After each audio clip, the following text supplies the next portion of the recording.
കൊല്ലത്തെ DCC പ്രസിഡന്റായിരുന്ന ബിന്ദു കൃഷ്ണ അന്ന് ചാടി TV-ൽ ഞാൻ കണ്ടുകൊണ്ടിരിക്കുക. രാവിലെ കോടതി വിധി വന്നു, സ്ത്രീകൾക്ക് പ്രവേശിക്കാന്ന് പറഞ്ഞപ്പം ഇരുന്നിടത്തും എണീച്ചു. ഏഷ്യാനെറ്റിൽ ഇരുന്നിടത്തും എണീച്ചു, ഞാൻ ഇത്തവണ പോകും.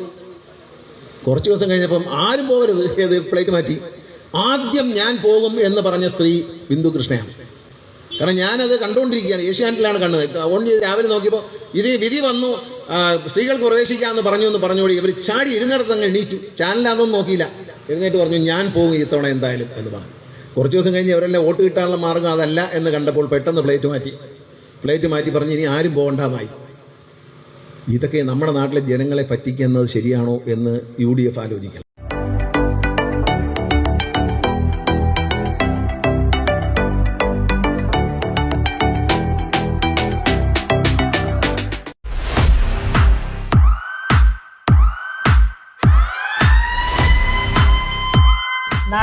നാളെയാണ് റിലീസ്. ടെൻഷനാണോ? കുറച്ച് ചെറുതായിട്ട്. ഞാൻ ബുക്ക് ചെയ്തിട്ടുണ്ട് കേട്ടോ. ആണോ? ടിക്കറ്റ് ബുക്ക് ചെയ്തിട്ടുണ്ട്. ട്രെയിലർ ഞാൻ കണ്ടു, നല്ല രസമുണ്ടായിരുന്നു. യു ലുക്ക് ഭയങ്കര രസമുണ്ട് കാണാൻ. Thank you.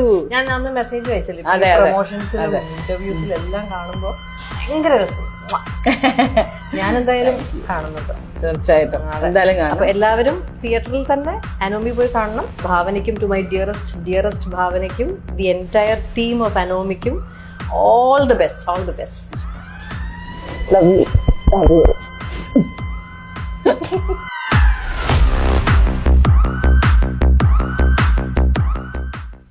പോണം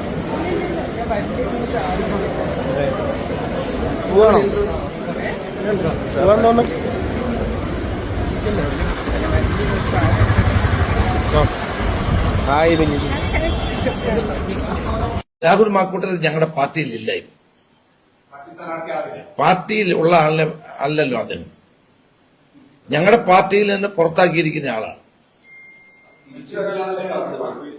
ഞങ്ങളുടെ പാർട്ടിയിൽ നിന്ന് പുറത്താക്കിയ ഒരാളാണ്. അപ്പൊ പിന്നെ ആ ചോദ്യത്തിന് പ്രസക്തിയില്ല. സഖാക്കളെ, സഹോദരി സഹോദരന്മാരെ,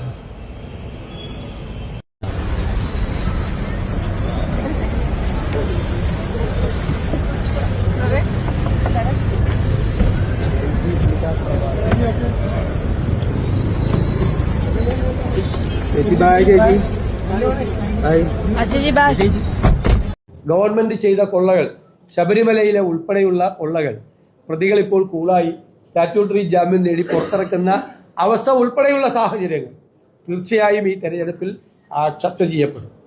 പുതുയുഗ യാത്ര എന്നതുകൊണ്ട് ഞങ്ങൾ ഉദ്ദേശിക്കുന്നത് ഒരു യുഗത്തിന്റെ അവസാനമായി, കേരളത്തിലെ കമ്മ്യൂണിസ്റ്റ് ഭരണത്തിന്റെ അവസാനമായി ഒരു പുതിയ ഈറ, ഒരു പുതിയ യുഗം കേരളത്തിൽ ആരംഭിക്കുകയാണ്. ഈ സംസ്ഥാനത്തെ എല്ലാ വിഭാഗം ജനങ്ങൾക്കും വേണ്ടി, വരാനിരിക്കുന്ന തലമുറകൾക്ക് വേണ്ടി കഠിനാധ്വാനം ചെയ്യുന്ന നിശ്ചയദാർഢ്യത്തോടു കൂടി കൃത്യമായ പദ്ധതികളുമായി അടിസ്ഥാനപരമായ മാറ്റം കേരളത്തിലെ എല്ലാ രംഗങ്ങളിലും വരുത്താൻ കഴിയുമെന്നുള്ള ആത്മവിശ്വാസം കൈമുതലാക്കിക്കൊണ്ട് അതിനാവശ്യമായ പരിചയസമ്പത്തും ലോകരാജ്യങ്ങളിലുള്ള ഓരോ രംഗത്ത് പ്രവർത്തിക്കുന്ന മലയാളികളായ ആളുകളുടെ വൈദഗ്ധ്യം മുഴുവൻ അതിനുവേണ്ടി പ്രയോജനപ്പെടുത്താൻ കഴിയുന്ന, കേരളത്തിൽ തന്നെ സംരംഭങ്ങൾ തുടങ്ങാൻ കഴിയുന്ന, കേരളത്തിൽ തന്നെ നിരവധി തൊഴിലവസരങ്ങൾ ഉണ്ടാക്കാൻ കഴിയുന്ന, കോഴ്സുകൾ തേടി, പ്രോഗ്രാമുകൾ തേടി വിദേശത്തേക്ക് പോകേണ്ട അവസ്ഥയില്ലാത്ത, ഇന്റർനാഷണൽ റെക്കഗ്നിഷനുള്ള, അംഗീകാരമുള്ള നല്ല പ്രോഗ്രാമുകളും ഇവിടെ കേരളത്തിൽ ആരംഭിക്കാൻ വിദ്യാഭ്യാസ രംഗത്ത് നമുക്ക് കഴിയും. ചേട്ടന്റെ വർഷത്തിന് ശേഷമുള്ള ഒരു സംഭവമാണ്. എല്ലാവർക്കും മനസ്സ് നിറഞ്ഞ് അതാണ്. എത്ര ഇതായാലും ഒരു നല്ല ഇതായിട്ട് എന്തെങ്കിലും വരുമ്പോ അവരതിനോട് സ്വീകരണം തരുന്നുള്ളത്. ജയരാമേട്ട കുടുംബ പ്രേക്ഷകർ കാത്തിരുന്നൊരു ജയരാമേട്ടനെ തിരിച്ചു കിട്ടുന്നതാണ് പറയുന്നത്. എന്ത് തോന്നുന്നു? സന്തോഷം. എല്ലാം നല്ലത് എന്ന് എല്ലാരും പറയുമ്പോ അതിന്റെ സ്ക്രീൻ പ്ലേ ആയാലും ഡയറക്ഷന്റെ സൈഡിലായാലും എല്ലാ ആർട്ടിസ്റ്റുകളുടെയും ഒരു ചെറിയ വേഷം ചെയ്ത് അങ്ങനെ ആ ഒരു അക്സെപ്റ്റൻസ് ഇല്ല. കാരണം വരെ അവിടെ കോട്ടയത്ത് ഷൂട്ട് നടന്നുകൊണ്ടിരിക്കുന്നു. ഇന്ന് ഒരുപാട് ആർട്ടിസ്റ്റ് കോമ്പിനേഷനാണ്. അതുകൊണ്ട് അത് കയറിട്ട് പറയാം. പൊതുവായി പിന്നെ Anupriya Patel ji, who is the petroleum minister of this country? You are not, even Hardeep Singh Puri is not the petroleum minister. Donald Trump, he will tell you where to buy the oil from. Stop the oil from Iran. Stop the oil from Venezuela. Stop the oil from Russia. We will stop. Sir, 6 years. Last 6 years, we didn't buy oil from Venezuela. Then Donald Trump said, US said, give a ventilation of 6 months. Sir, I am talking about the sovereignty of this great nation, the mother of democracy. They are also equal stakeholders to make sure that this country puts the head up. See, we were the leader of the non-aligned nations, sir. We never bow to anybody. We give sermons about Jawaharlal Nehru. But such a thing has never happened, sir. Sir, the president of a country was abducted. We were mum, sir. Palestine, we were mum. Attack on Iran, we were mum. Greenland, we were mum. BJP അയാൾ എവിടെയാലും പോയി കറങ്ങുന്നു. ഞങ്ങൾക്ക് തന്നെ ഞങ്ങളുടെ കൂടെ ഇല്ല, ഞങ്ങളുടെ പാർട്ടിയിലും ഇല്ല, ഞങ്ങളുടെ പാർട്ടിയുടെ അനുഭാവി പോലുമില്ല. അതൊക്കെ അന്ന് ക്ലോസ് ചെയ്ത കാര്യമാണ്. അയാൾ BJP പോവോ ചെകുത്താൻ്റെ കൂടെ പോയാലും ഞങ്ങൾക്കൊരു പ്രശ്നവും ഇല്ല. അതൊന്നും ഞങ്ങളെ ബാധിക്കുന്ന പ്രശ്നമല്ല. ഞങ്ങൾ ഞങ്ങളുടെ കാര്യം നോക്കും. ആ കാര്യത്തിൽ ഒരു സംശയവും വേണ്ട. കഴിഞ്ഞ വർഷം പാർട്ടി സെക്രട്ടറി ജില്ലയിലെത്തിയപ്പോൾ രാജേന്ദ്രനെ തിരിച്ചു കൊണ്ടുവരുന്ന കാര്യങ്ങൾ ചർച്ച ചെയ്തുകൊണ്ടിരിക്കുകയാണ്. തിരിച്ചെത്തിക്കുമെന്ന് പറഞ്ഞിരുന്നു. ആര്? ഗോവിന്ദമാഷ്. അതെനിക്കറിയത്തില്ല. എൻ്റെ ശ്രദ്ധ വന്നില്ല. നിങ്ങൾ അദ്ദേഹത്തോട് തന്നെ ചോദിച്ചു.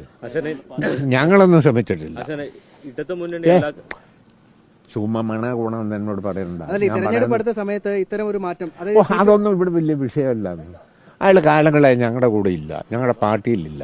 ഞങ്ങളുടെ പാർട്ടിയിൽ നിന്ന് നടപടിയെടുത്ത് പണ്ടേ കളഞ്ഞതാണ്. അയാൾ പാർട്ടിയായി ഒരു ബന്ധവുമില്ല. അയാൾ എവിടെ പോയി കയറിയാൽ ഞങ്ങൾക്ക് തന്നെ പിന്നെ അയാളെ ആശ്രയിച്ചല്ല ഇവിടെ ഞങ്ങൾ ജയിക്കുന്നത്. എന്നാലും 3 തവണ MLA ആക്കി, CPM-ന്റെ MLA ആയി, അതുപോലെ തന്നെ ജില്ലാ പഞ്ചായത്ത് പ്രസിഡന്റ് ആക്കി. ഇങ്ങനെ സ്ഥാനമൊക്കെ വഹിച്ച ഒരാൾ പെട്ടെന്ന് പോകുമ്പോൾ അത് പാർട്ടിക്ക് അതും പാർട്ടിക്കട കുന്തവും വരില്ല. എന്ത് നിങ്ങൾ എന്താ ഞങ്ങളെ പറ്റി ധരിച്ചിരിക്കുന്നത്? MM മണി അങ്ങ് രാജിവെച്ചോ പോയാൽ ഈ പാർട്ടിക്ക് ഒരു കുന്തവും വരില്ല. പറഞ്ഞു മനസ്സിലായില്ലേ? ഞങ്ങളങ്ങനെ സംഘടന. MM മണി ഈ ജില്ലയിൽ ഉള്ള പ്രധാനപ്പെട്ട ഒരു പ്രവർത്തകനാണല്ലോ. ഞാൻ MLA ആണ്. ഞാൻ രാജിവെച്ച് അങ്ങ് പോയാൽ പോലും കമ്മ്യൂണിസ്റ്റ് പാർട്ടി മാർക്സിസ്റ്റിനൊന്നും വരില്ല. പാർട്ടിയുടെ നയങ്ങൾ വ്യക്തമാകും. അത് അയാളോട് ചെന്ന് ചോദിച്ചു. അതിൻ്റെ പേര് പിറപ്പ് പണിയുന്ന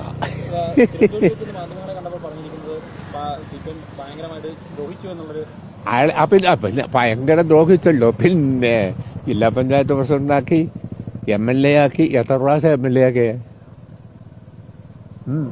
ഭയങ്കര ദ്രോഹമാണ് ചെയ്തത്. ജീവിതകാലം മുഴുവൻ അയക്കും പെൻഷൻ. അയാളും ചത്ത് കഴിഞ്ഞ അയാളുടെ പൊണ്ടാറ്റി കണ്ടി അവർക്കും പെൻഷൻ.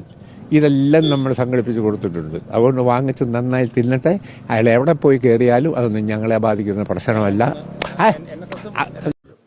പുതുയുഗ യാത്ര എന്നതുകൊണ്ട് ഞങ്ങൾ ഉദ്ദേശിക്കുന്നത് ഒരു യുഗത്തിന്റെ അവസാനമായി, കേരളത്തിലെ കമ്മ്യൂണിസ്റ്റ് ഭരണത്തിന്റെ അവസാനമായി ഒരു പുതിയ ഈറ, ഒരു പുതിയ യുഗം കേരളത്തിൽ ആരംഭിക്കുകയാണ്.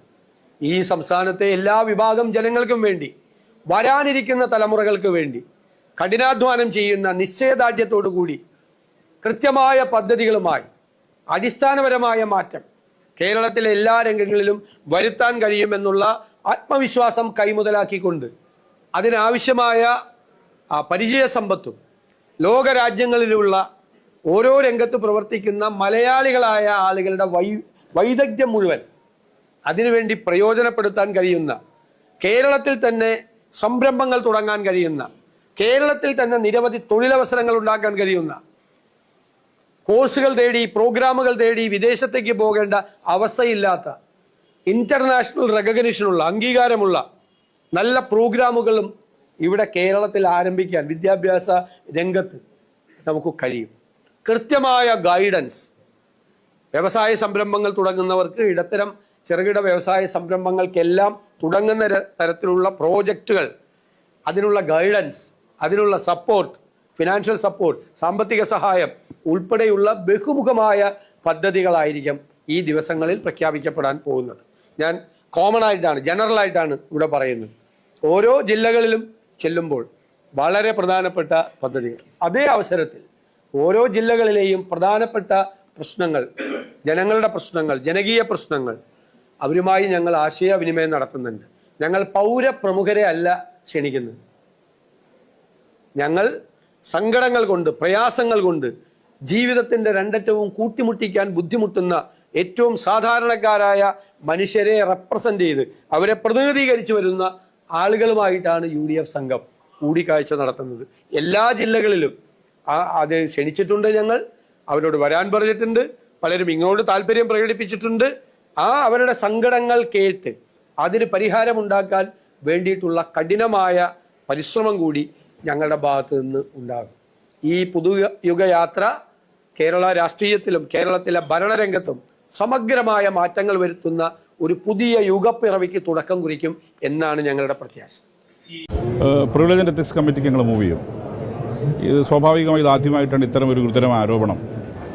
വെറുമല്ല, തുടർച്ചയായ ആരോപണങ്ങൾ വന്നുകൊണ്ടിരിക്കുകയാണ്. തുടർച്ചയായ ആരോപണങ്ങൾ വന്ന പശ്ചാത്തലത്തിൽ പ്രിവിലേജ് ആൻഡ് എത്തിക്സ് കമ്മിറ്റിക്ക് ഞങ്ങൾ മൂവ് ചെയ്യും. പരാതി കിട്ടിയാൽ മാത്രമാണ്. അത് പരാതി ലഭിക്കുമോ ചില ആൾ വിളിച്ച് ചോദിച്ചിട്ടുണ്ടല്ലോ MLA മാർ. അപ്പോൾ അത് സ്വാഭാവികമായിട്ടും ഞങ്ങൾ ആ നിലയിൽ മൂവ് ചെയ്യും. പിന്നെ ഡിസ്ക്വാളിഫിക്കേഷനും മറ്റു കാര്യങ്ങളും അത് ലീഗൽ പോയിന്റ്, ലീഗൽ എക്സ്പേർട്സുമായി ഞങ്ങൾ ചർച്ച ചെയ്യും. ഇത് ഇത്തരം ഒരു പശ്ചാത്തലത്തിൽ ഡിഫക്ഷന് സാധ്യതയുണ്ടോ എന്നുള്ളത് ലീഗൽ എക്സ്പേർട്സുമായി ചർച്ച ചെയ്തതിനു ശേഷം തീരുമാനിക്കും. ഈ ജയരാജേട്ടൻ അവിടെ പോയി യോഗങ്ങളിൽ പങ്കെടുക്കുന്നു, അവിടെ ഒരു ബൈക്ക് കത്തിച്ച സംഭവം ഉണ്ടാകുന്നു. ഇത് വെള്ളൂരാണ് പങ്കെടുക്കുന്നത്. ഈ കുഞ്ഞികൃഷ്ണന്റെ നാട്ടിലാണ്. ഈ അനുനയ നീക്കങ്ങൾ നടക്കണ്ടോ നമ്മുടെ അണികൾക്കിടയിലെങ്കിലും? അല്ല, അനുനയ നീക്കം നടത്തേണ്ട ആവശ്യമൊന്നുമില്ല. ഒന്ന്, പാർട്ടി എടുത്ത നിലപാടുകൾ അത് പാർട്ടി പ്രവർത്തകന്മാരെ ബോധ്യപ്പെടുത്തേണ്ടതുണ്ട്. അതിന്റെ ഭാഗമായി എല്ലാ സ്ഥലത്തും പാർട്ടി നേതാക്കന്മാർ പോയി രാഷ്ട്രീയവും സംഘടനാപരവുമായിട്ടുള്ള കാര്യങ്ങളെ സംബന്ധിച്ച് വിശദീകരിക്കുന്നുണ്ട്. ആ കൂട്ടത്തിൽ ഞാനും പോയി എന്ന് മാത്രം. ഞാൻ പോയത് എന്തോ ഒരു ദൗത്യത്തിന്റെ ഭാഗമാണ് എന്ന് ചില മാധ്യമങ്ങളൊക്കെ റിപ്പോർട്ട് ചെയ്യുന്നുണ്ട്. അതൊന്നും വസ്തുതയല്ല. പാർട്ടി മെമ്പർമാരോട് പാർട്ടി നേതൃത്വത്തിന് വരുന്ന നിയമസഭാ തെരഞ്ഞെടുപ്പ് പ്രവർത്തനത്തെ സംബന്ധിച്ച് പറയേണ്ടതുണ്ട്. ആ കാര്യങ്ങളാണ് വിശദീകരിച്ചത്. ഒപ്പം സംഘടനാപരമായിട്ടുള്ള കാര്യങ്ങളും വിശദീകരിച്ചിട്ടുണ്ട്. അപ്പോൾ അതിൽ പ്രത്യേകമായിട്ടൊരു ദൗത്യത്തിന്റെ വിഷയമില്ല. പിന്നെ പാർട്ടിയെ സ്നേഹിക്കുന്ന എല്ലാവരും പാർട്ടിയോട് കൂടെ നിൽക്കും. പാർട്ടിയെ വെല്ലുവിളിക്കുന്ന ഈ വലതുപക്ഷ രാഷ്ട്രീയക്കാർക്കൊപ്പം, വലതുപക്ഷ മാധ്യമങ്ങൾക്കൊപ്പം ജനങ്ങൾ ഒഴുകിപ്പോകുന്ന പ്രശ്നമില്ല. കുഞ്ഞികൃഷ്ണന്റെ പുസ്തകം 4-ാം തീയതി പുറത്തിറങ്ങുകയാണ്. ഈ പുസ്തകം വാങ്ങുമെന്ന് ചില ബ്രാഞ്ച് കമ്മിറ്റി അംഗങ്ങൾ ഫേസ്ബുക്കിൽ പോസ്റ്റ്. അല്ല, പുസ്തകം ആർക്കും വാങ്ങാലോ, പുസ്തകം ആർക്കും വാങ്ങാം. അപ്പോൾ പുസ്തകം വാങ്ങി അതേക്കുറിച്ചുള്ള അഭിപ്രായങ്ങൾ പിന്നീട് പറയാം. പുസ്തകം പുറത്തു വരട്ടെ. വ്യാപകമായ വിമർശന പരിധിയിൽ വരുന്നുണ്ട്. ലോക്കൽ കമ്മിറ്റി പലരും പങ്കെടുക്കുന്നവരല്ല. അല്ല, ലോക്കൽ കമ്മിറ്റിയിൽ ഇന്ന വിമർശനം വന്നു എന്നൊക്കെ നിങ്ങൾ പറയുന്നതല്ലേ, അതൊന്നും സത്യസന്ധമായിരിക്കാനിടയിൽ. അപ്പം അതുകൊണ്ട് പുസ്തകം വരട്ടെ, അതേക്കുറിച്ചും പാർട്ടി പറയും. അല്ല, ഈ ആദ്യം കണക്ക് പാർട്ടി ഫോറങ്ങളിൽ അവതരിപ്പിക്കാന്ന് പറഞ്ഞു, പിന്നീട് പൊതുജന സമക്ഷത്തിൽ അവതരിപ്പിക്കാന്ന് പറയുന്നത് എന്തെങ്കിലും അണികൾക്കിടയിൽ ഉണ്ടായ ഒരു വിമർശനത്തിന്റെ ഭാഗമായിട്ടാണോ? അല്ലെങ്കിൽ അല്ലല്ല, അത് വിശദീകരിച്ച നേതാക്കന്മാരോട് തന്നെ നിങ്ങൾ ചോദിച്ചാൽ മതിയല്ലോ. ഞാൻ പറഞ്ഞത് അതെല്ലാം സംബന്ധിച്ച് പാർട്ടിയുടെ ഉത്തരവാദപ്പെട്ട നേതാക്കന്മാർ ഇതിനകം പറഞ്ഞിട്ടുണ്ട്. അതേ സംബന്ധിച്ചല്ലല്ലോ ഞാൻ പറഞ്ഞിട്ടുള്ളത്. പക്ഷേ CPM-നെ ആക്രമിക്കാൻ വേണ്ടി നിങ്ങൾ വലതുപക്ഷ രാഷ്ട്രീയക്കാരും വലതുപക്ഷ മാധ്യമങ്ങൾ നടത്തുന്ന ശ്രമമുണ്ടല്ലോ, ആ ശ്രമം ഇതൊക്കെ മനസ്സിലാക്കുന്ന ജനങ്ങൾക്ക് മുമ്പിൽ വിലപ്പോകുന്ന പ്രശ്നമില്ല. അതാ ഞാൻ പറഞ്ഞത്, വെള്ളപ്പണവും കള്ളപ്പണവും ഉപയോഗിച്ച് രാഷ്ട്രീയ പ്രവർത്തനം നടത്തുന്ന പാർട്ടികളാണ് BJP-യും കോൺഗ്രസും. അതിന്റെ നേതാക്കന്മാർ എത്ര കള്ളപ്പണം ഉപയോഗിച്ചു, എത്ര വെള്ളപ്പണം ഉപയോഗിച്ചു എന്നത് ജനങ്ങളോട് പറയട്ടെ. ഞങ്ങളുടെ കണക്കുകളൊക്കെ സുതാര്യമാണ്.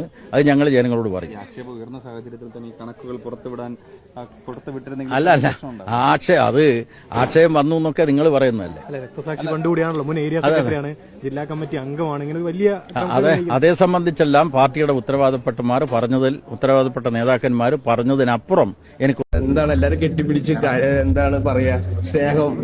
ഒരുപാട് സന്തോഷമായി. നിങ്ങളാണ് കാണാത്ത ആൾക്കാർ കേട്ടോ. ചേച്ചി അതേപോലെ ഇത് ഈ പടത്തിനെയും ചേച്ചി സപ്പോർട്ട് ചെയ്തു. മഞ്ജു ചേച്ചി ഇന്നലെ വീഡിയോ ഒക്കെ ഇട്ടു, എല്ലാരും ഭയങ്കര സപ്പോർട്ട്. ചേച്ചി കണ്ടായിരുന്നു, മഞ്ജു ചേച്ചി കണ്ടായിരുന്നു പടം? ഇല്ല, കണ്ടിട്ടില്ല, ബുക്ക് ചെയ്തിട്ടുണ്ടാണ്, പക്ഷെ കാണും, വേഗം കാണും. എങ്ങനെയുണ്ട് മഞ്ജു ചേച്ചി സപ്പോർട്ട് എങ്ങനെയുണ്ട്?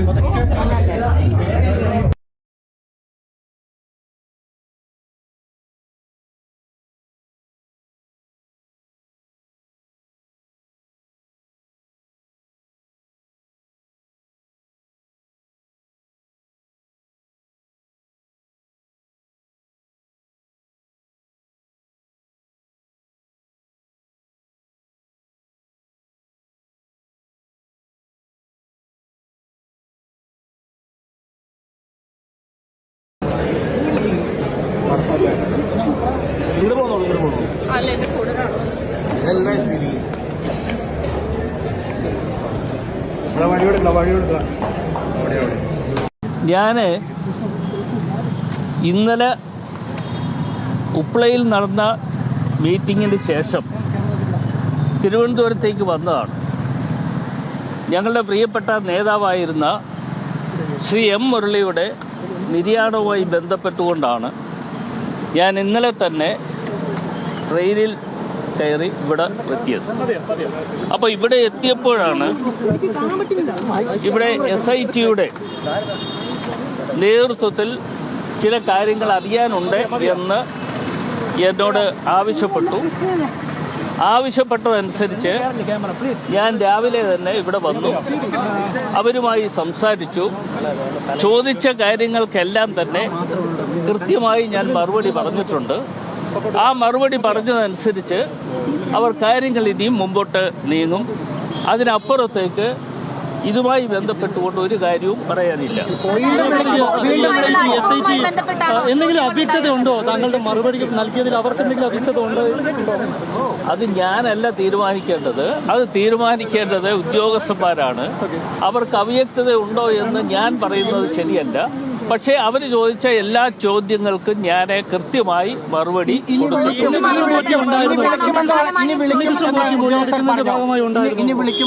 നിങ്ങളോട് പറഞ്ഞിട്ടുണ്ടോ? താങ്കളോട് പറഞ്ഞിട്ടുണ്ടോ? ഈ ചാനലില് ഈ ചാനലിൽ പറഞ്ഞിട്ടുണ്ടോ? അങ്ങനെ ചോദിക്കണ്ട. ഞാൻ പറഞ്ഞ മറുപടി നിങ്ങൾ എല്ലാവരും കേൾക്കുക. എന്നോട് ചോദിച്ചതിന് ഞാൻ മറുപടി പറഞ്ഞിട്ടുണ്ട്. ഈ റിപ്പോർട്ടർ ചാനൽ എന്ന് പറയുന്ന മരമുറി ചാനലിന് ഒന്നും പറയാൻ വേണ്ടി അല്ല ഞാൻ നിൽക്കുന്നത്. എന്നെ കൊണ്ട് ബന്ധമാണോ പ്രധാനമായും ചോദ്യം ചെയ്യലിൽ ഉയർന്നു വന്നത്? പോറ്റിയുടെ കാര്യങ്ങളും മറ്റും കാര്യങ്ങൾ ചോദിച്ചിട്ടുണ്ട്. എനിക്കറിയാവുന്ന എല്ലാ കാര്യങ്ങളും അവരുമായി പങ്കുവച്ചിട്ടുണ്ട്. ആ പങ്കുവെച്ചതനുസരിച്ച് അവരെല്ലാം രേഖപ്പെടുത്തിയിട്ടുണ്ട്. സോണിയാഗാന്ധിയെ കാണാൻ പോയതുമായി ബന്ധപ്പെട്ട കാര്യങ്ങൾ അന്വേഷണ സംഘം ചോദിച്ചായിരുന്നു. അതെല്ലാം ഞാൻ പറഞ്ഞല്ലോ, അവർക്ക് അറിയേണ്ട എല്ലാ കാര്യങ്ങളും ചോദിച്ചതനുസരിച്ച് കൃത്യമായി മറുപടി കൊടുത്തിട്ടുണ്ട്. സാമ്പത്തിക ഇടപാടുമായി ബന്ധപ്പെട്ട കാര്യങ്ങൾ എന്തെങ്കിലും ചോദിച്ചായിരുന്നു? അങ്ങനെ എന്നോട് സാമ്പത്തിക ഏർപ്പാടായിട്ട് ഒരു കാര്യം എന്നോട് ചോദിച്ചിട്ടില്ല. എന്നോട് ചോദിച്ച ചോദ്യങ്ങൾക്ക് മറുപടി പറഞ്ഞു. ഈ പോറ്റി SIT കൊടുത്ത മൊഴി എന്ന് പറയുന്നത് കർണാടകയിലെ തന്റെ ബന്ധുമൊഴിയാണോ? അതല്ല, അത് എനിക്കറിയില്ല. അത് നിങ്ങൾ അങ്ങനെ കണ്ടുപിടിച്ചു എങ്കിൽ നിങ്ങൾ അദ്ദേഹത്തെ കണ്ട് ചോദിക്കുക. അദ്ദേഹം പുറത്തിറങ്ങിയിട്ടുണ്ട്.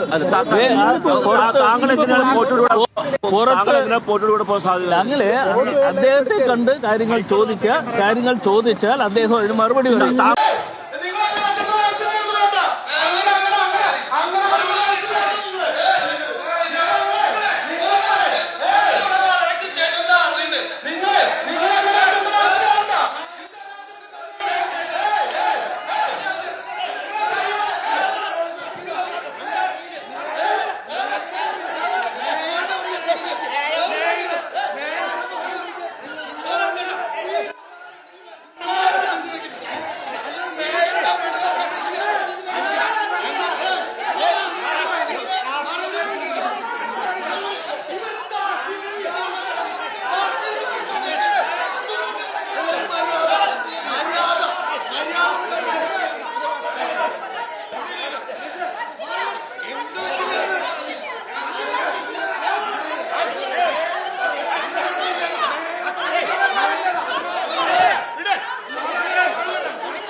കോൺഗ്രസ് സ്ഥാനാർത്ഥിക്കും സർവേ ചെയ്യാൻ പറ്റില്ല. കാരണം ഓരോ തെരഞ്ഞെടുപ്പ് കഴിയുമ്പോൾ എല്ലാ സ്ഥാനാർത്ഥിക്കും എത്രയാണ് കടമെന്നുള്ളത് അവരൊക്കെ ഞങ്ങളോട് സ്വകാര്യമായിട്ട് ഷെയർ ചെയ്യാറുണ്ട്. കാരണം അങ്ങനെ പറ്റുള്ളൂ. കാരണം കോൺഗ്രസിന് പണമില്ല.